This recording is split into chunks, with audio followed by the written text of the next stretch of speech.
بسم اللہ الرحمن الرحیم الرحمن علم القرآن.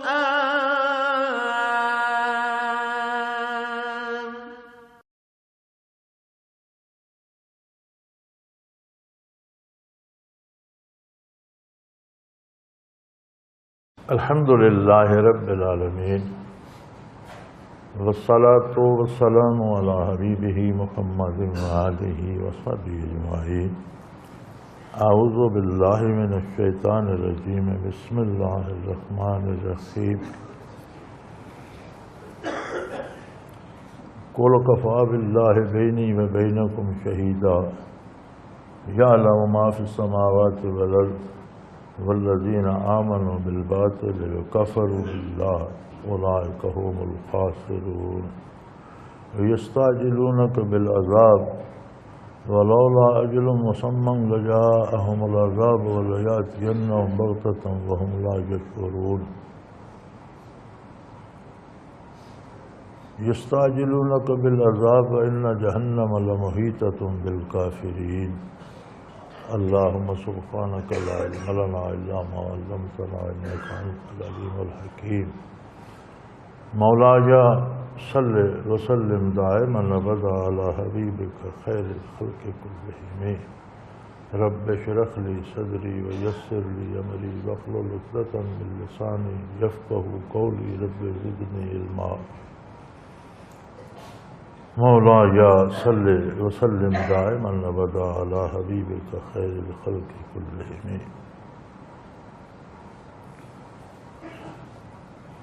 قل کفی باللہ بینی وبینکم شہیدا. قرآن حکیم جیسا عظیم معجزہ اور پھر بے شمار ان گنت معجزات، قطعی دلائل، صداقت و حقانیت پر مبنی ایک طرز حیات، اللہ کریم کے ساتھ براہ راست تعلق، یہ سب کچھ دیکھنے کے بعد، یہ سب کچھ سننے جاننے کے بعد بھی اگر یہ دین کے معاملے میں ضد کرتے ہیں اور قبول نہیں کرتے تو فرما دیجئے کہ تمہارے اور میرے درمیان اللہ گواہ کافی ہے. کیونکہ منصب رسالت ہے کہ اللہ کا پیغام اللہ کی مخلوق کو پہنچا دیا جائے. انبیاء کا منصب پہنچانا ہوتا ہے، منوانا نہیں.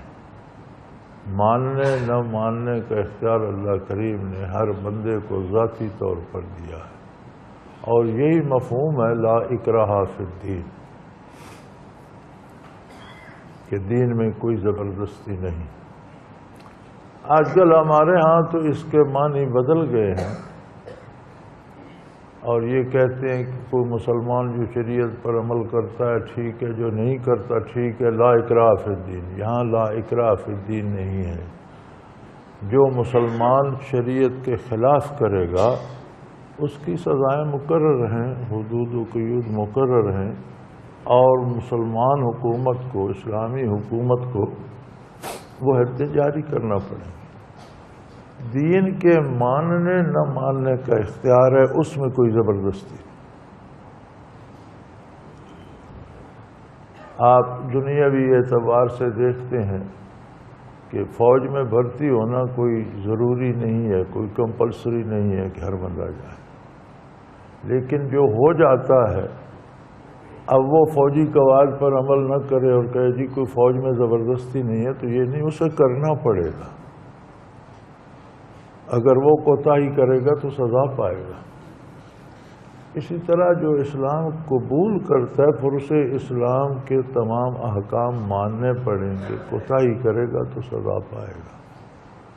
تو یہاں لا اکراہ فی الدین، دین کے قبول کرنے میں کوئی زبردستی نہیں ہے کہ بزور شمشیر یا گن پوائنٹ پہ کسی سے کلمہ پڑھایا جائے. تو فرما دیجئے کہ بہترین دلائل، بہترین طرز حیات اللہ کریم سے براہ راست تعلق، ان سب کے باوجود اگر تم نہیں مانتے ہو تو میرے اور تمہارے درمیان اللہ کافی ہے۔ وہ جانتا ہے کہ میں نے پورا دین تمہیں پوری دیانت و امانت سے پہنچا دیا، اور وہ یہ بھی جانتا ہے کہ تم ضد کر کے نہیں مان رہے، دلائل میں تم عاجز آ چکے ہو۔ یعلم ما فی السماوات والارض، جو کچھ آسمانوں اور زمینوں میں ہے وہ اس کے علم ہے۔ انسانی علوم کہاں تک پہنچے؟ بے پناہ ترقی کی انسانی علوم نے، لیکن اس کے باوجود ابھی انسانی علوم زمین کے سارے راز نہیں جان سکتے۔ تو آسمان تو دور کی بات ہے، آسمانوں میں کیا کچھ ہے، وہ زمینوں آسمانوں کے ہر ایک راز سے واقف، جو کچھ ہے زمینوں میں آسمانوں میں اس سے واقف ہے۔ اگر وہ اتنا باریک بین ہے تو پھر میرے تمہارے درمیان جو معاملہ چل رہا ہے اسے بھی وہ خوب جانتا ہے۔ اور یہ یاد رکھو، اسلام کا انکار کر کے یا اسلام پر عمل ترک کر کے تم کسی دوسرے کا کچھ نہیں بگاڑ رہے۔ والذین آمنوا بالباطل، جو لوگ جھوٹ موٹ پر یقین رکھتے ہیں اور وکفروا باللہ، اللہ کی عظمت کا انکار کرتے ہیں، جھوٹی کہانیوں کو اور انسانوں کی گھڑی ہوئی باتوں کو بطور مذہب قبول کر لیا ہے، اولئک هم الخاسرون، یہ قطعی اور یقینی بات ہے کہ وہ سخت نقصان میں جا رہے ہیں، اپنا نقصان کر رہے ہیں، اپنے آپ کو تباہ کر رہے ہیں۔ جب ان کے پاس دلائل ختم ہو جاتے ہیں، جب کوئی بات نہیں کر سکتے تو پھر کہتے ہیں وَيَسْتَعْجِلُونَكَ بِالْعَذَابِ، پھر کہتے ہیں ہم نہیں مانتے بھئی جو عذاب آپ نے لانا ہے وہ لے آئے۔ آپ جو کہتے ہو کہ جو اللہ پر ایمان نہیں لائے گا، جو اس دین کو نہیں مانے گا اس پر عذاب ہوگا، تو ہم نہیں مانتے، لے آئے وہ عذاب۔ اصول یہ ہے کہ جب کسی کے پاس دلیل نہ ہو تو وہ جھگڑا کرتا ہے، جب تک کسی کے پاس دلائل ہوں وہ دلیلیں دیتا ہے، لیکن جب لاجواب ہو جائے تو پھر گالیاں دیتا ہے، جھگڑا کرتا ہے، شور کرتا ہے۔ تو جب لاجواب ہو گئے تو کفار کہنے لگے کہ بھئی آپ عذاب کی وعیدیں سناتے ہیں اور ڈراتے ہیں، تو لائیے وہ، ہم نہیں مان رہے، پھر لائیے وہ عذاب کہاں ہے۔ بلولا اجل مسمى لجاءهم العذاب، اللہ کریم فرماتے ہیں کہ اللہ نے ایک نظام ترتیب دے دیا ہے، ہر کام کا وقت، اس کے نتائج کے ظہور کا وقت مقرر کر دیا ہے۔ اگر نظام ربی طے شدہ نہ ہوتا تو جب یہ مانگتے ہیں اسی وقت عذاب دے دیا جاتا، لیکن ان کے پاس تھوڑی سی مہلت ہے، خواہ مخواہ گھبرا رہے ہیں، انہیں کیا جلدی ہے عذاب آنے کی۔ جب عذاب آ جائے گا تو پھر تو ان کے پاس توبہ کی فرصت بھی نہیں رہے گی۔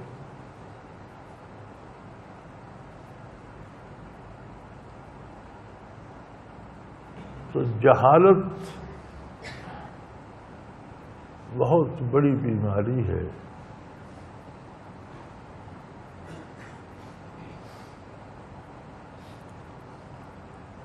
جہالت حقیقتاً یہ ہوتی ہے کہ بندہ جو کر رہا ہے اس کے انجام سے بے خبر ہو۔ علم کے لیے ضروری نہیں کہ سب کچھ جانتا ہو، لیکن اتنا علم تو ہونا چاہیے کہ جو میں کر رہا ہوں اس کا نتیجہ کیا ہو۔ یہ تو جانتا ہو کہ میں یہ زہر کھاؤں گا تو مر جاؤں گا،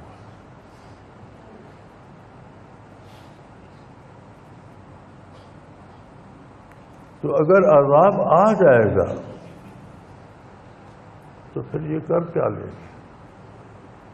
چونکہ جب عذاب وارد ہو جاتا ہے تو توبہ کا دروازہ بھی بند ہو جاتا ہے، اصلاح بھی نہیں ہو سکتی، پھر اس سے نکلنے کی بھی کوئی صورت نہیں، اللہ کے عذاب سے کوئی بچا بھی نہیں سکتا۔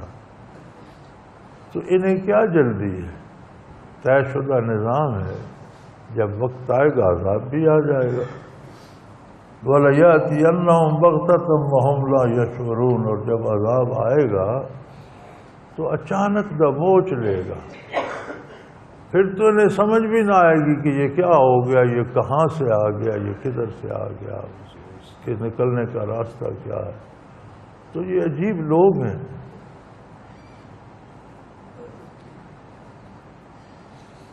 مجھے اچھی طرح یاد ہے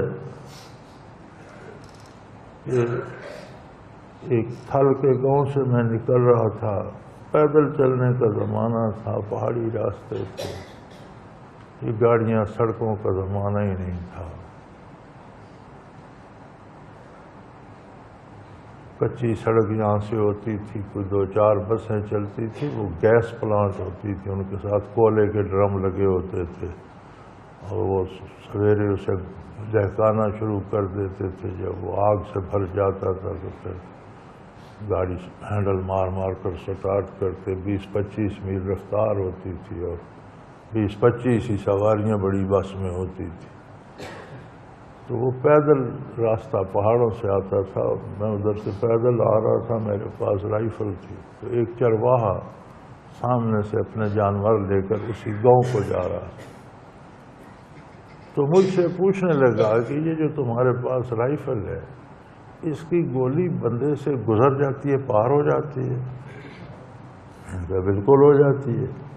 پرانی رائفل ہوا کرتی تھی 303 کی، پوری بیرل کے اوپر نیچے لکڑ ہوتی، کافی وزنی ہوتی تھی۔ اب یہ بات جہالت اس کو کہتے ہیں۔ وہ کہنے لگا میں یہاں کھڑا ہوتا ہوں، آپ گولی ماریں، دیکھیں مجھ سے گزرتی ہے۔ تو میں نے کہا گولی تو گزر جائے گی، تم دیکھنے کے لیے نہیں رہو گے۔ یہ حد درجے کی جہالت ہے نا، واقعی یہ واقعہ ہے کہ حد درجے کی جہالت ہے۔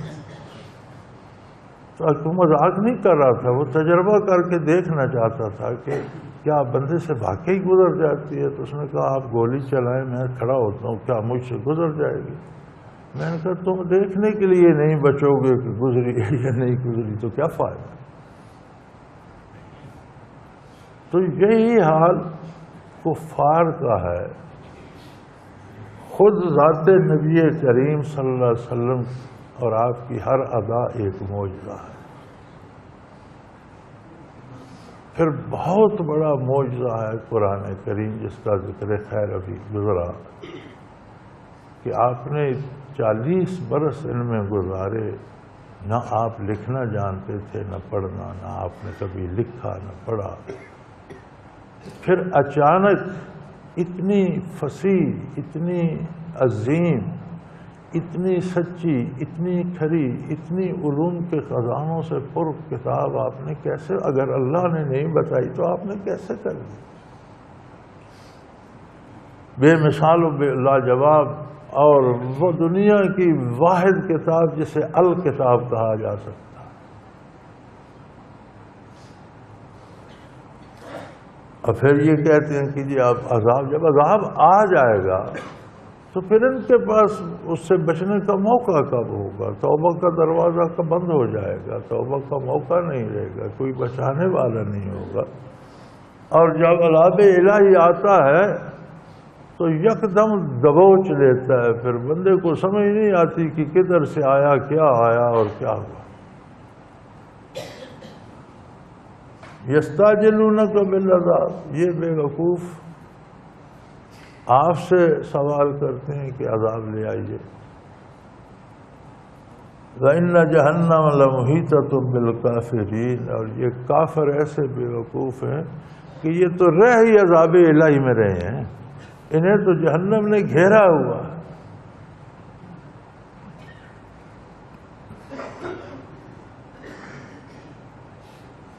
بڑی عجیب بات ہے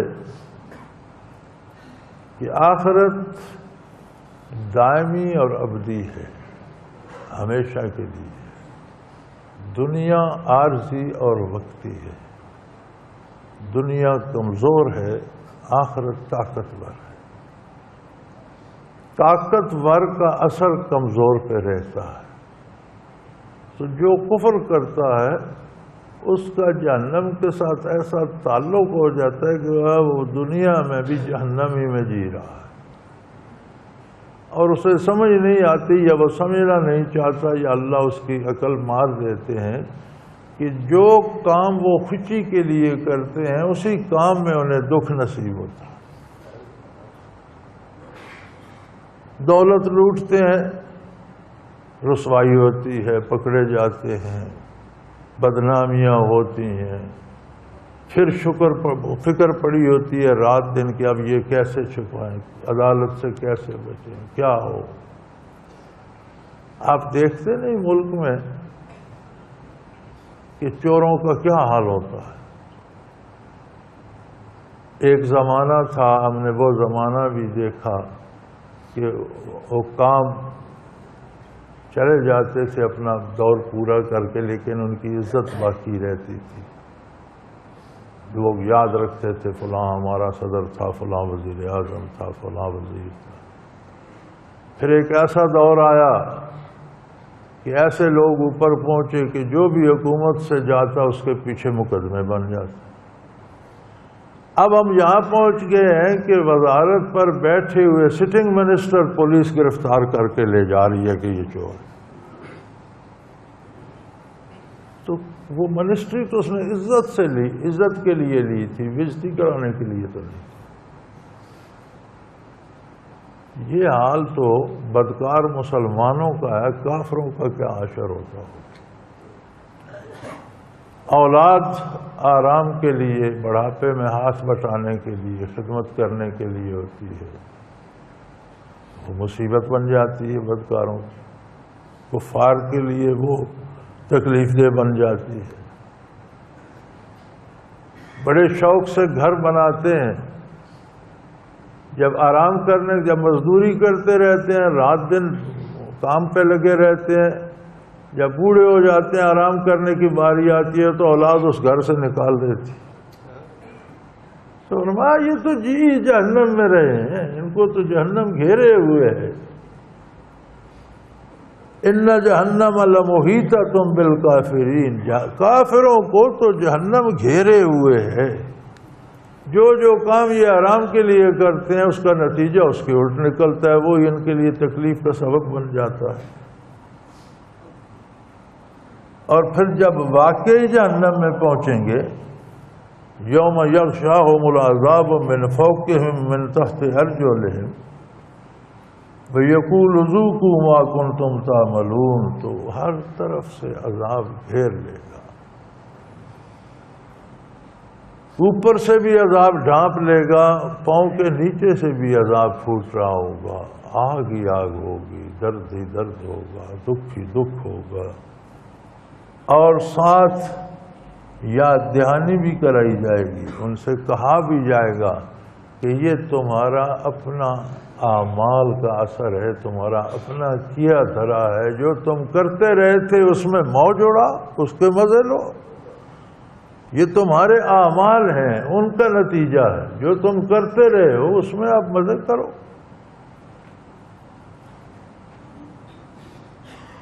پھر آگے ایک بڑا خوبصورت قانون بیان کرتا ہے قرآن کریم کہ مقصد حیات ہے انسان کا معرفت الہی۔ وما خلقت الجن والانس الا لیعبدون، ہم نے جنوں اور انسانوں کو اپنی معرفت کے لیے پیدا فرمایا۔ حدیث قدسی ہے، کنت کنزا مخفیا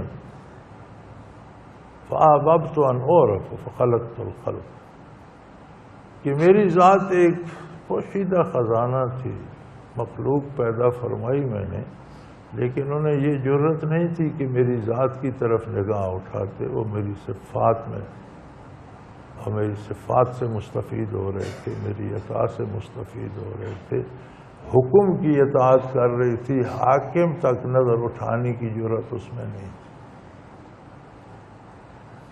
تو میں نے یہ چاہا کہ میری مخلوق کوئی ایسی بھی ہو جو مجھے پہچانے، میری عظمت سے آشنا ہو اور مجبوراً حکم کے اندر نہ رہے، اسے اختیار دیا جائے اور وہ اپنے اختیار سے پھر میری اطاعت ہی کرے، میری عظمت کو جان کر، میری عظمت کو پہچان کر میرے سامنے سر بسجود۔ تو تخلیق انسانی کا مقصد ہی معرفت الہی ٹھہرا۔ تو پھر مقصد حیات دنیاوی عہدے یا دنیاوی آسائشیں یا دنیاوی رزق یا دولت نہیں بنائی جا سکتی۔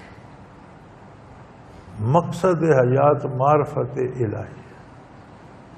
دولت کم ہو خیر ہے، امارت نہ ہو خیر ہے، حکومت و اقتدار نہ ہو، یہ مقصد حیات نہیں ہے۔ اور اس قیمت پر یہ چیزیں حاصل کرنا کہ معرفت حق کو چھوڑ دے اور اسے دنیا کی دولت مل جائے، معرفت حق کو چھوڑ دے اور اسے لذیذ کھانے مل جائیں خواہ وہ حرام ہوں، نیک معاشرے کو چھوڑ دے اور بدکاروں میں جا بسے کہ یہاں بڑی موج ہے، تو اس نے تو مقصد حیات ہی ضائع کر دیا۔ دنیا کی ساری نعمتیں تب اچھی ہیں جب وہ معرفت حق کی راہ میں رکاوٹ نہ ہو، کیونکہ وہ مقصد حیات ہے۔ اگر اس میں رکاوٹ آتی ہے تو دنیا کو چھوڑو، دین کو نہ چھوڑو۔ فرمایا یا عبادی، کیسا عجیب انداز ہے بات کرنے کا۔ اللہ کریم عاجز بندے سے کہہ رہے ہیں اے میرے بندو۔ کتنی اپنائیت ہے اس خطاب میں۔ وہ لوگ مراد ہیں جو اس حقیقت سے آشنا ہیں، جنہیں نبی کریم صلی اللہ علیہ وسلم کا دامن تھاما، جنہیں نور ایمان نصیب ہوا۔ تو یہاں یا ایھا الذین آمنوا بھی تو کہا جا سکتا تھا، اے ایمان والو۔ فرمایا یا عبادی، اے میرے بندو۔ سبحان اللہ، اس لفظ میں اپنائیت کی انتہا ہے۔ بڑے سے بڑا نیک بندہ یہ چاہتا ہے کہ مجھے اللہ کا بندہ مانا جائے، مجھے اللہ کا بندہ کہا جائے۔ تو جن کو اللہ کریم خود کہیں اے میرے بندو، ان کے مقام و منزل کیا ہو۔ تو یہاں سارے مومن مراد ہیں جو ایمان لائے۔ اللہ پاک فرماتا ہے تم تو میرے بندے ہو نا، تم نے تو میرے نبی کا دامان رحمت تھاما، تم تو مجھ پر ایمان لے آئے۔ یا عبادی الذین آمنوا، آگے وضاحت کر دی کہ میرے بندے کون ہیں، وہ جو ایمان لائے، جنہیں نور ایمان نصیب ہوا۔ یہاں یا الذین آمنوا نہیں فرمایا، یا عبادی میرے بندو جو ایمان لائے ہو۔ ان ارضی واسعۃ فایای فاعبدون، میری زمین بڑی وسیع ہے۔ اگر کسی جگہ تمہیں حلال کھانے میں رکاوٹ آئے، کسی جگہ حلال رزق حاصل کرنے میں رکاوٹ آئے، کسی جگہ اللہ کی عبادت میں رکاوٹ آئے، کسی جگہ تم آزادی سے اپنے دین پر عمل نہ کر سکو، تو میری زمین وسیع ہے، وہ جگہ چھوڑ دو، وہ گھر چھوڑ دو، وہ جائیدادیں اگر وہاں ہیں، زمینیں ہیں تو چھوڑ دو۔ اچھی ملازمتیں، تنخواہیں مل رہی ہیں، لیکن دین کے بدلے نہیں۔ اگر اس تنخواہ، اس مجبوری میں دین پر عمل نہیں کر سکتے تو چھوڑ دو، میری زمین وسیع ہے، وہاں چلے جاؤ جہاں تم دین پر آزادی سے عمل کر سکتے۔ قرآن کے اس حکم کو دیکھیں اور ہم اپنے آج کے رویے کو دیکھیں تو پورا مغرب کفر کا گڑھ ہے، بے حیائی کا گڑھ ہے، حرام کھانے کا گڑھ ہے۔ یہ ملک برا صحیح، غریب صحیح، کمزور صحیح، لیکن یہاں دین پر عمل کرنے کی تو آزادی ہے. کوئی کسی کو سجدہ کرنے سے روکتا تو نہیں, کوئی کسی کو حرام کھانے پہ مجبور تو نہیں کرتا, کوئی کسی کو برائی کی طرف زبردستی تو نہیں لے جاتا. اتنا ماحول ہے. لیکن ہم کیسے مسلمان ہیں کہ ہر کوئی اس ملک کو چھوڑ کر مغرب میں جانے کے لیے تیار ہے. مغرب کا کوئی ملک اگر اس شرط پہ ویزے کھول دے کہ اپنا گھر, اپنی زمینیں, اپنی جائیدادیں ہمارے نام کر دو, ہم تمہیں ویزا دیتے ہیں, تو وہ سارا پاکستان خرید لیں. لوگ روٹی کے چند لقموں کے لیے جہنم میں جانے کو تیار ہیں. قرآن کریم قانون یہ بتا رہا ہے کہ جہاں برائی ہے, کھانے کو حرام ہے, نماز کی فرصت نہیں, اللہ کا نام لینے کی اجازت نہیں, اذان نہیں کہہ سکتے, روزہ نہیں رکھ سکتے, یار وہ ملک چھوڑ دو, وہ زمین چھوڑ دو. اگر وہاں گھر ہے تو چھوڑ دو, جانے دو. وہاں دولت ہے, جانے دو. زمینیں جائیدادیں چھوڑ دو, وہاں چلے جاؤ جہاں اللہ کی عبادت آرام سے کر سکتے. کیونکہ مقصد حیات رضائے الہی ہے, دولت دنیا نہیں ہے. کل جب موت آئے گی یہ گھر چھوٹ جائے گا, یہ زمینیں چھوٹ جائیں گی, یہ دولت چھوٹ جائے گی. تو پھر کیا حاصل ہوگا کہ تم نے دین بھی چھوڑا اور آخر دنیا بھی چھوٹ گئی. تو دین کو مت چھوڑو اے میرے بندو.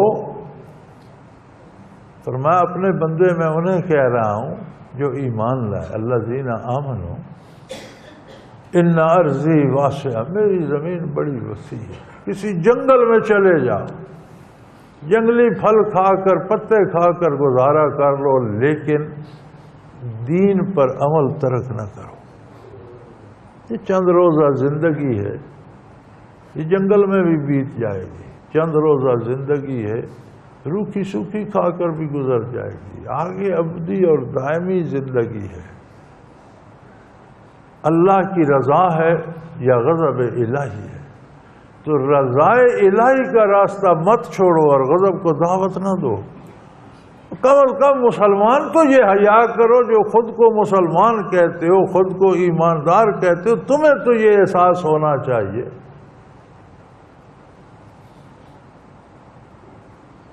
ان ارضی واسعہ, میری زمین بہت وسیع ہے. فَإِيَّايَ فَاعْبُدُونِ, بس میری ہی عبادت کرو, مجھی سے نفع کی امید رکھو, میرے ہی غضب سے ڈرو, اور میرے ساتھ ہی امیدیں وابستہ کر دو. لیکن ہم عام آدمی سے لے کر حکمرانوں تک عالم کفر کی رضا چاہتے ہیں. وہ کام کریں جس میں کافر ناراض نہ ہو, اور وہ کام کیوں نہ کریں جس میں اللہ ناراض نہ ہو. تو لوگوں نے ایمان کی کمزوری کی وجہ سے دین پر عمل ترک کر کے کافروں کی رضا جوئی کی کوشش شروع کر دی. 2 لقمے روٹی کے لیے جہنم میں جانے کو تیار ہے کہ وہاں روٹی تو ملتی. انا للہ و انا الیہ راجعون. فرمایا یا عبادی الذین آمنوا ان ارضی واسعۃ, اے میرے ایمان والے, اے میرے بندو جنہیں ایمان نصیب ہے, میری زمین بڑی وسیع ہے. مقصد حیات رضائے الہی ہے. جہاں اس کی راہ میں رکاوٹ آئے وہ وہاں سے الگ ہو جاؤ, اس چیز کو چھوڑ دو. دولت روکتی ہے, چھوڑ دو. مال و منال روکتا ہے, ماحول روکتا ہے, وہ ماحول چھوڑ دو, دوسری جگہ چلے جاؤ. جب موت آتی ہے, قرآن کریم دوسری جگہ ارشاد فرماتا ہے, موت کے فرشتے آتے ہیں تو وہ مرنے والے سے بات کرتے ہیں کہ یہ تم کیا کرتے رہے ہو, یہ تمہاری تو رگ رگ میں غلاظت بھری ہوئی ہے اور گناہ کی تاریکیاں ہیں, اور تمہارے جسم کا ذرا ذرا آلودہ ہو رہا ہے, تم کیا کرتے رہے ہو. قرآن فرماتا ہے, وہ کہتا ہے کلنا مستضعفین فی الارض, یار ہم تو غریب لوگ تھے، کمزور لوگ تھے، جو بڑے لوگ کرتے رہے، جو ماحول اور معاشرہ کرتا رہا وہ ہم بھی وہ کرتے رہے اور تباہ ہو گئے۔ تو وہ کہتے ہیں الم تکن ارض اللہ واسعۃ فتہاجروا فیہا، کیا اللہ کی زمین وسیع نہیں؟ جہاں لوگ برائی کرتے تھے اس معاشرے کو چھوڑ دیتے کہ آج ساری دنیا چھوڑ کر جا رہے ہیں، تو اس وقت اپنے اختیار سے برا ماحول، برا معاشرہ، بری جگہ چھوڑ کر اچھے لوگوں میں چلے جاتے۔ یہ کون سی مجبوری تھی؟ کیا دنیا میں تم نے اور ان گھروں میں ہمیشہ رہنا تھا کہ انہیں چمٹے رہے اور اللہ کی نافرمانی کرتے رہے؟ یہ باتیں عند الموت بھی ہوتی ہیں۔ یہاں اللہ کریم بر وقت متنبہ فرما رہے ہیں کہ اے میرے بندو، اس بات کا تو حیا کرو کہ تم اللہ کے بندے کہلاتے، بندے اللہ کا بندہ ہونے کا دعویٰ کر کے پھر دنیا کی غلامی، دولت کی غلامی، اللہ ہی کی نافرمانی، یہ کون سا طریقہ ہے؟ وہ زمین چھوڑ دو، وہ ملک چھوڑ دو، وہ گھر چھوڑ دو جہاں اللہ کی عبادت نہ ہو سکے، رزق حلال نہ مل سکے، پاکیزہ ماحول نہ، اسے چھوڑ دو۔ کل تم نے ساری دنیا چھوڑ جانی ہے۔ آج ہجرت کرو اللہ کی راہ میں، برا ماحول چھوڑو، برائی چھوڑو۔ فَإِيَّايَ فَاعْبُدُونِ، صرف میری ہی عبادت کرو، اپنی امیدیں مجھ سے وابستہ رکھو، میرے غضب سے ڈرو۔ کل نفس ذائقۃ الموت، یاد رکھو ہر متنفس کو موت آئے گی۔ اب وہ وقت آ رہا ہے کہ تم یہ ساری دنیا چھوڑ جاؤ، تو پھر اللہ کی راہ میں کفر کا معاشرہ چھوڑ دو، تو کتنی اچھی بات۔ علماء کرام فرماتے ہیں کہ نبی کریم صلی اللہ علیہ وسلم کو، صحابہ کبار کو مکہ سے ہجرت کا حکم ہوا، اور جب تک مکہ مکرمہ فتح نہیں ہوا وہ ہجرت واجب تھی، ضروری تھی مسلمانوں کے لیے، سوائے اس کے کہ جو معذور تھے ہجرت کر نہیں سکتے تھے، کمزور تھے، بیمار تھے، کئی ان کے عذر تھے، وہ اس قابل نہیں تھے کہ ہجرت کرتے۔ ان کے علاوہ جس نے ہجرت نہیں کی عہد نبوی میں جب مکہ مکرمہ سے ہجرت ہوئی، اور جو کر سکتا تھا اور اس نے ہجرت نہیں کی، قرآن نے کہا وہ مسلمان ہی نہیں۔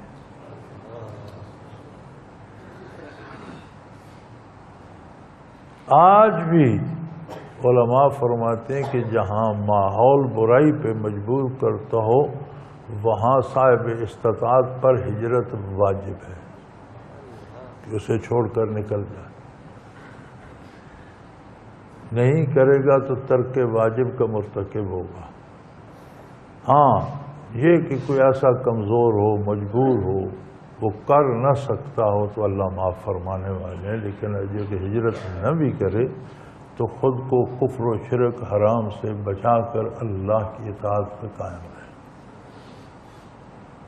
کیونکہ کل نفس ذائقۃ الموت، تم میں سے ہر ایک نے موت کا مزہ چکھنا ہے، یہ کڑوا گھونٹ سب کو پینا پڑے گا، اور پھر وہاں نہ دولت دنیا ہوگی، نہ مال و منال ہوں گے، نہ عہدے اور مرتبے ہوں گے، نہ یہ محلات اور مکان ہوں گے، وہاں میری بارگاہ میں تمہیں حاضر ہونا ہوگا۔ یہ دیکھ لو کہ کس حال میں حاضر ہوتی ہو، کس حلیے میں حاضر ہوتی ہو، کیا باتیں لے کر حاضر ہوتی ہو۔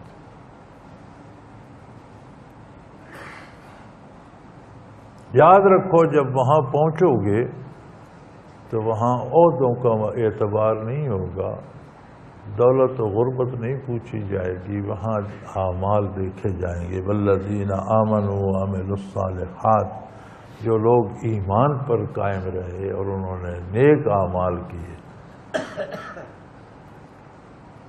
عمل صالح کیا ہے اور اس کی سند کیا ہے؟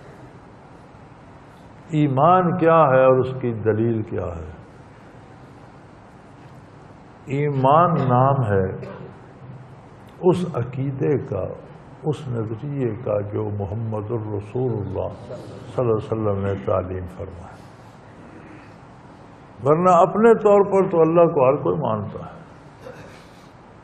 اللہ کریم کو ایسا ماننا جیسا نبی کریم صلی اللہ علیہ وسلم ماننے کا حکم دیتے ہیں، یہ ایمان ہے. اور ہر وہ کام جسے کرنے کا جس طریقے سے حضور حکم دیتے ہیں وہ کام اس طریقے سے کرنا عمل صالح. یہ لوگوں کی رائے پہ نہیں. لوگ تو ایک کام کو ایک بندہ برا سمجھتا ہے، 10 اسے اچھا سمجھتے ہیں. لوگ تو برائی کے حق میں بھی دلائل دیتے ہیں کہ اس کے یہ فائدے ہیں. تو ایمان اور عمل صالح کی سند ہے کہ وہ محمد الرسول اللہ صلی اللہ علیہ وسلم سے ثابت ہو، جن کا عقیدہ بھی وہ ہوا جو میرے حبیب نے تعلیم فرمایا، اور جن کا کردار بھی وہ ہوا جو نبی صلی اللہ علیہ وسلم چاہتے ہیں. لَنُبَوِّئَنَّهُم مِّنَ الْجَنَّةِ غُرَفًا، ہم انہیں جنت میں بڑے بڑے اونچے محل دے دیں. یہ تم دنیا میں گھر بناتے رہو، کیا بناؤ؟ اللہ نے جو محلات جنت میں بنائے ہیں، کئی منزلہ گھر، وہ ان کا مسکن ہوں گے. تجری من تحتها الانہار، اور نہریں ان کے تابع ہوں.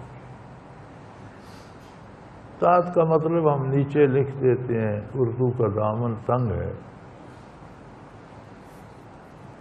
یہاں اردو میں مستعمل ہے لفظ عربی کا ماتحت، جو تابع ہو. تو جو حکماً تابع ہوتا ہے اسے ماتحت کہتے ہیں. اب یہ نہیں کہ جو ماتحت ہوتا ہے وہ اس کو سر پہ بٹھائے ہوئے ہوتا ہے. تو یہ تحت الانہار سے بھی یہ مراد ہے کہ یہاں تو ہم محتاج ہیں پانی کے. جہاں پانی پہنچتا ہے وہاں ہم باغات لگاتے ہیں، کھیتیاں کرتے ہیں. جہاں پانی نہیں پہنچتا وہاں ہم نہیں کر سکتے. فرمایا جنت میں پانی آپ کے باغوں اور کھیتوں کے تابع ہوگا. جہاں آپ چاہیں گے پانی وہاں پہنچے گا. نہریں آپ کے تابع ہوں گی، آپ پانی کے تابع نہیں ہوں گے. پانی آپ کے تابع ہوگا، جہاں اہل جنت چاہیں گے وہاں وہ پہنچے گا. اور پھر مزے کی بات یہ خالدین فیہا، وہاں سے کبھی نکالے نہیں جائیں. کوئی دکھ، کوئی تکلیف، کوئی پریشانی نہیں ہوگی، اور ہمیشہ ہمیشہ وہاں رہیں گے. نعم اجر العاملین، محنت کرنے والوں کا، عمل کرنے والوں کا کیا خوبصورت اجر ہے، کیا خوبصورت بدلہ ہے، کیا بہترین بدلہ ہے. یہ محنت کرنے والے کون لوگ ہیں بار الہ؟ الذین صبروا وعلی ربہم یتوکلون. یہ وہ لوگ ہیں جو حق پر قائم رہے، صبر، اپنے آپ کو حق پر روک کر رکھا، اور ہمیشہ اللہ پر بھروسہ. کبھی دنیا کے لالچ سے، دنیا کے خوف سے برائی کو قبول نہیں کیا، بلکہ اللہ پر بھروسہ کر کے ہمیشہ نیکی کی طرف چلتے رہے. یہ وہ لوگ ہیں. تم چند لقموں کے لیے بک جاتے ہو، وقتی طور پر روزی حاصل کرنے کے لیے کفرستان میں سر دے جاتے ہو. پچھلے دنوں مجھ پر کسی نے سوال تھا، وہ المرشد پروگرام میں، کہ میرا بھائی بہت آسودہ حال ہے اور اس کی دکان ہے کپڑے کی، اور بہت وسیع کام ہے، تو وہ روزے نہیں رکھتا، اس لیے کہ مال بیچنے میں جھوٹ بولنا پڑتا ہے، روزہ رکھ کے جھوٹ بولنا اچھی بات نہیں، اس لیے وہ روزے بھی نہیں. میں نے کہا بھائی دیکھو، اس نے برائی کرنے کے لیے ایک تو برائی کرتا ہے، دوسرا نیکی کو بھی چھوڑ دیا. یعنی اگر ایک پاؤں غلاظت سے بھر گیا ہے تو بجائے اس کے کہ اس پاؤں کو دھویا جائے وہ غلاظت منہ پہ بھی مل لی جائے، تو پاؤں تو بھر ہی گیا۔ یہ کون سی دانش مندی؟ نیکی کے لیے برائی کو چھوڑو۔ جھوٹ بول کر کیوں کپڑا بیچتا ہے؟ کیا اسے اللہ پہ اعتماد نہیں کہ رزق اللہ کے پاس ہے؟ اگر اللہ پہ اعتماد ہوتا تو اللہ کے کتنے ایسے لوگ ہیں، میں نے ایسے بھی دیکھے جو کبھی لین دین میں اوپر نیچے نہیں کرتے، ایسی دکانیں وہ فکس ریٹ وجہ یہ ریٹ ہے اس کا خریدے نہ خریدے، انہیں بھی اللہ روزی دے رہا۔ یعنی ایک برائی کے لیے آپ روزے جیسی نعمت سے محروم ہو رہے ہیں۔ نماز جب روزہ نہیں رکھنا تو نمازیں کون پڑھے گا؟ نماز جیسی نعمت سے لقائے الہی سے محروم ہو رہے ہیں۔ اس کا مطلب ہے کہ آپ کا خیال ہے کہ روزی جھوٹ بول کر ہی ملتی ہے۔ اللہ کریم فرماتے ہیں وَكَأَيٍّ مِّن دَابَّةٍ لَا تَحْمِلُ رِزْقَهَا، زمین پہ کتنے جانور ہیں، کون غلے کی بوریاں اٹھائے پھرتا ہے؟ کوئی ایسا جانور دکھاؤ رات کو جس کے پاس کل کی خوراک ہو۔ جنگل بھرے پڑے ہیں، آبادیاں بھری پڑی ہیں، صحرا بھرے پڑے ہیں، سمندر بھرے پڑے ہیں، فضائیں بھری پڑی ہیں، کتنی مخلوق ہے اللہ کی۔ اللہ کے بندو یہ تو سوچو جب شام ہوتی ہے تو کس کے پاس کل کی خوراک ہوتی ہے؟ کسی جانور کے پاس کل کے لیے کوئی دانہ نہیں ہوتا، کل کی روزی اسے پھر مل جاتی ہے۔ وَكَأَيٍّ مِّن دَابَّةٍ لَا تَحْمِلُ رِزْقَهَا، کتنے جانور ہیں جو اپنی روزی اٹھائے نہیں پھرتے، جن کے گودام میں غلے کی بوریاں نہیں ہیں۔ اللہ یرزقہ، اللہ انہیں بھی روزی دیتا، وہ روز پیٹ بھر کے کھاتے ہیں، رات کو سوتے ہیں خالی ہاتھ ہوتے ہیں، صبح اٹھ کے پھر چل دیتے ہیں اور سارا دن کھاتے ہیں۔ وَإِيَّاكُمْ، کھلاتا تمہیں بھی وہی ہے جو ان جانوروں کو پالتا ہے نا، روزی تمہیں بھی وہی دیتا ہے۔ یہ الگ بات کہ تم اس کی عظمت کو بھول کر اپنا کمال سمجھ لیتے ہو، میں روزی پیدا کر رہا ہوں، اب اس کے لیے جھوٹ بولوں گا تو زیادہ پیسے آ جائیں۔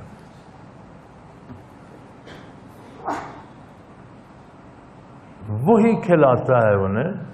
وَإِيَّاكُمْ، تمہیں بھی روزی وہی دیتا ہے۔ وہ نہ چاہے تو کھانا پکا ہوا سامنے رہ جاتا ہے اور جبڑے جڑ جاتے ہیں، کھا نہیں سکتا۔ وہ نہ چاہے تو دولت کے انبار پڑے رہ جاتے ہیں اور بندہ کھا پی نہیں سکتا۔ ڈاکٹر کہہ دیتے ہیں تمہیں صرف چنوں کا پانی پینا، تمہیں صرف جو کی روٹی کھانی، اور بیچارہ ساری دولت کے ہوتے ہوئے وہی کھا رہا۔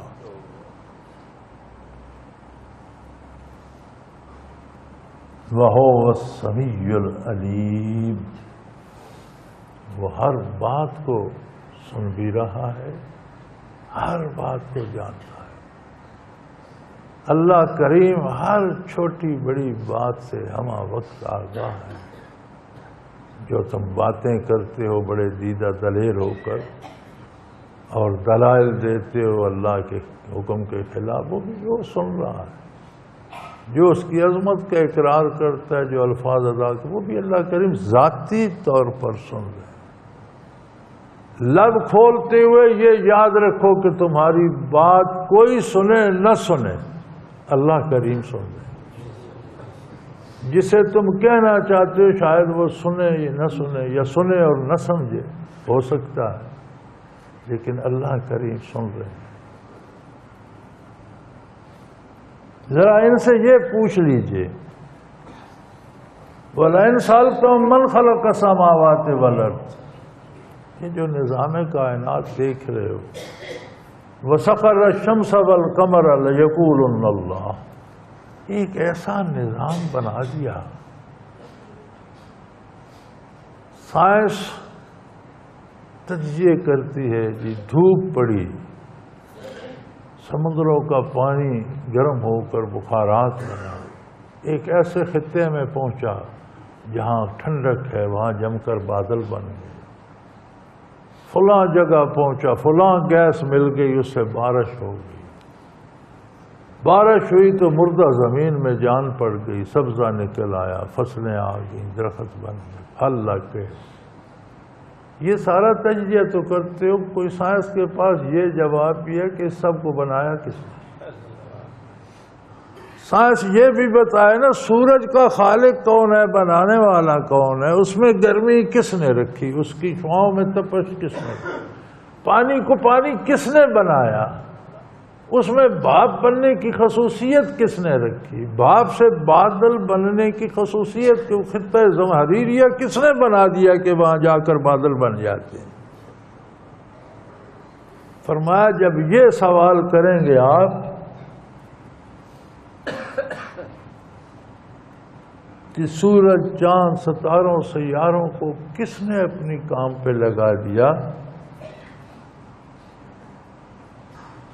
لَيَقُولُنَّ اللَّهُ، تو کافر بھی مجبور ہیں وہ کہیں گے کہ یہ کام اللہ، از خود اتنا صحیح ترین نظام، اتنا مضبوط، پتہ نہیں کب سے چل رہا ہے، کب تک رہے گا، کوئی رائی برابر اس میں غلطی نہیں آتی، کہیں مرمت کی ضرورت نہیں پڑتی، کہیں ٹوٹ پھوٹ نہیں ہوتی، کوئی ستارہ، کوئی سیارہ اپنے راستے سے نہیں ہٹتا، اپنی رفتار نہ تیز کرتا ہے نہ اسے کم کرتا ہے، اسی رفتار پہ چل رہا ہے جس کا اسے حکم ہے۔ یہ سارا اس کے پیچھے کرنے والا کون ہے؟ تو فرمایا کافر کو بھی کہنا پڑے گا لَيَقُولُنَّ اللَّهُ، یہ اللہ کہتا ہے۔ فَأَنَّىٰ تُؤْفَكُونَ، تو پھر پوچھئے کہ تم کہاں جھک مار رہے ہو؟ سارے نظام کا بنانے چلانے والا اللہ ہے، تو تم اللہ کا دروازہ چھوڑ کر کہاں دوسروں کے در پہ بھٹکتے پھرتے ہو؟ جو اس سب نظام کو چلا رہا ہے نا، وہی تمہیں رزق بھی دے رہا ہے۔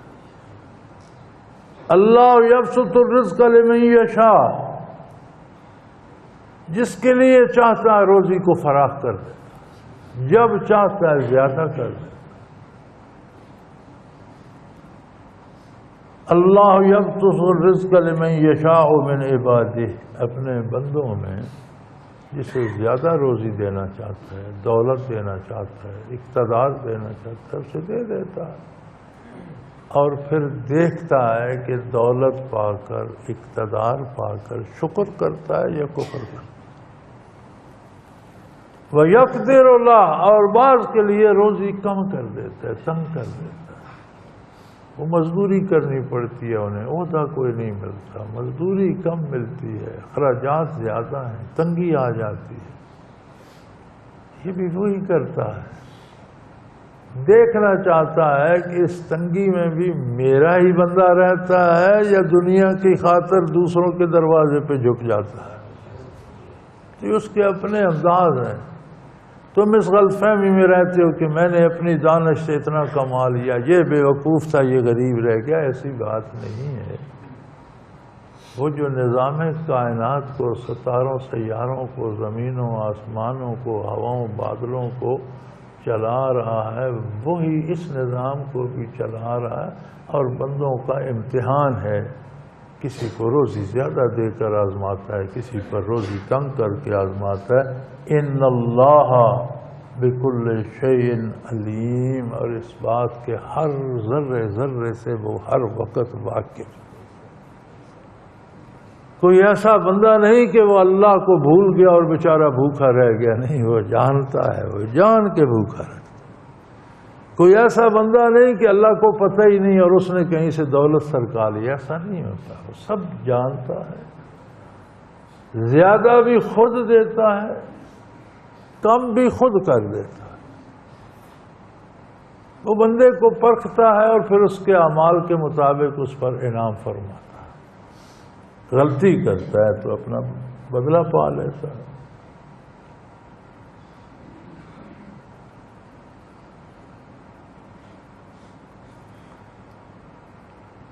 ان اللہ بکل شیء علیم، یقیناً اللہ ہر کام سے، ہر وقت، ہر حال میں واقف۔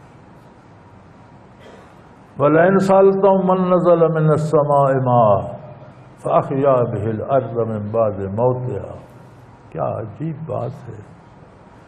وہ کون ہے جس نے پانیوں سے بادل بنائے، بادلوں سے بارش برسائی، زمین تپتی صحرا بن چکی تھی، رویدگی ختم ہو چکی تھی، ایک قبرستان کا منظر تھا کہ ہر سبزے، ہر پھل، ہر فصل کا قبرستان بن چکا تھا، خشک ہو کر ہوا میں بکھر گئی، اڑ گئی، زمین مردہ پڑی تھی۔ کس نے بارش برسائی کہ ساری زمین میں از نو زندگی کی لہر دوڑ گئی، سبزے لہلہانے لگے، کھیتیاں سرسبز ہو گئیں، پھل آنے لگے، لاکھوں کروڑوں پتے ایک ایک درخت پر نئے نکل آئے۔ یہ کس نے کیا؟ کہ موت کے بعد زمین کو یک دم کس نے زندگی عطا کر دی؟ یہ تو مردہ پڑی تھی، بے خشک پڑی تھی، صحرا لکو دک بنی ہوئی تھی، اس میں کس نے بارش برسائی، جل تھل کر دیا، اور ہر ذرے میں سے زندگی پھوٹ نکلی۔ جب بارشوں کا موسم آتا ہے نا تو سارے یہ پہاڑ خشک ویران پڑے ہوتے ہیں، شام کو بارش ہوتی ہے، صبح ہم اٹھ کر دیکھتے ہیں تو سب پر سبز مخملی چادر بچھی ہوئی، بڑا عجیب نظارہ ہوتا ہے، بارہا دیکھتا۔ کون کرتا ہے یہ کہ شام کو بارش برسی، آپ خشک پہاڑ چھوڑ کر رات کو سوئے، صبح اٹھے تو سب پر مخملی چادر بچھی ہوئی؟ کون کرتا ہے؟ لَيَكُونُ اللَّهُ لَيَكُونُ اللَّهُ لَيَقُولُنَّ اللَّهُ، کہیں گے یہ اللہ کرتا۔ اب اس کے علاوہ کوئی جواب نہیں کسی کے پاس۔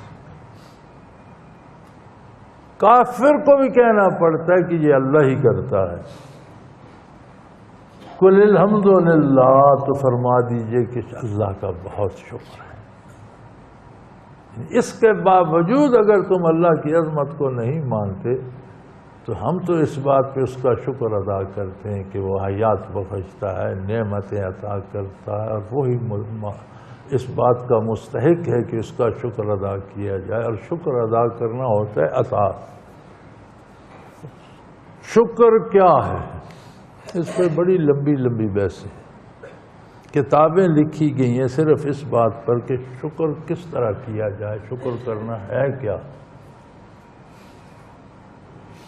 لیکن اس آیت سے یہ سمجھ آتی ہے کہ اللہ کی نعمتوں کو دیکھ کر زبانی بھی اس کا شکر ادا کیا جائے، اور عملاً اطاعت اختیار۔ شکر یہ ہے کہ اس کی اطاعت کی جائے، نافرمانی سے رک جائے۔ زبانی کہنا بھی اللہ کا شکر ہے، الحمدللہ، لیکن عملاً نافرمانی سے رک جانا ادائے شکر کا بہترین انداز ہے۔ بل اکثرہم لا یعقلون، لیکن لوگوں کی اکثریت عقل کھو بیٹھتی ہے، عقل سے بے بہرا ہوتی ہے۔ گویا قرآن کریم اطاعت گزاروں کو عقل مند شمار کرتا ہے اور نافرمانوں کو جاہل۔ اطاعت گزار اگر دنیا کے علوم نہیں پڑھا ہوا پھر بھی وہ دانا تر ہے، اور نافرمان بے شمار دنیا کے علوم پڑھنے کے بعد بھی جاہل ہے۔ اصل کام سے غافل ہے تو اور جہالت کیا ہوتی ہے؟ اللہ کریم اپنی رحمت سے، اپنے کرم سے اپنی یاد کی توفیق دے، اپنی اطاعت کی توفیق دے، برے لوگوں، بری مجلس، برے ماحول، بری جگہوں سے محفوظ رکھے، دین پہ قائم رکھے، دین پہ موت دے، دینداروں کے ساتھ حشر فرمائے۔ وآخر دعوانا ان الحمدللہ رب العالمین۔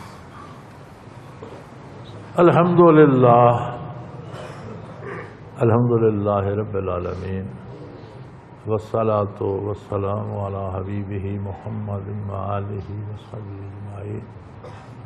اللہم ربنا لا تقتلنا بغضبک ولا تہلکنا بعذابک واعف عنا قبل ذلک۔ اللهم ربنا لا تسلط علينا من لا يرحمنا أنت ولينا في سفرنا وحضرنا في مالنا وأهلنا أنت ولينا في الدنيا والآخرة توفنا مسلمين وألحقنا بالصالحين اللهم انصر الإسلام والمسلمين اللهم أيد الإسلام والمسلمين اللهم أعز الإسلام والمسلمين وصلى الله تعالى على حبيبه محمد برحمتك يا اللہ اللہ اللہ اللہ اللہ اللہ اللہ اللہ۔ حضرت امیر محمد اکرم آوان مد ذلہ العالی دارالعرفان منارہ ضلع چکوال میں سالہ سال سے قرآن و حدیث کے اوپر خطابات کر رہے ہیں اور سلسلہ نقشبندیہ اویسیہ کے مطابق لوگوں کو ذکر الہی کی تربیت دے رہے ہیں۔ وہ قرآن پاک کی تفسیر ترتیب وار بیان کر رہے ہیں۔ تفسیر قرآن کو وہ موجودہ ملکی اور بین الاقوامی حالات کے مطابق بیان کرتے ہیں۔ موٹر وے سے کلر کہار کے انٹرچینج سے نکلتے ہوئے کلر کہار کی جھیل سے ہوتے ہوئے میانی، بوچھال اور نورپور سے گزرتے ہوئے دارالعرفان منارہ پہنچ سکتے ہیں۔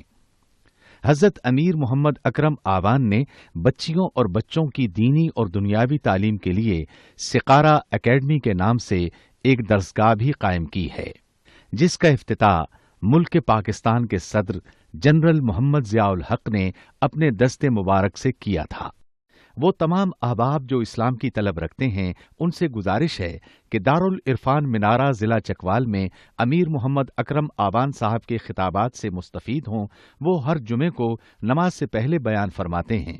ہر ماہ کی پہلی اتوار کو ماہانہ اجتماع ہوتا ہے جس میں آپ خصوصی خطاب فرماتے ہیں اور پاکستان کے چاروں صوبوں سے احباب اس اجتماع میں شرکت کرتے ہیں۔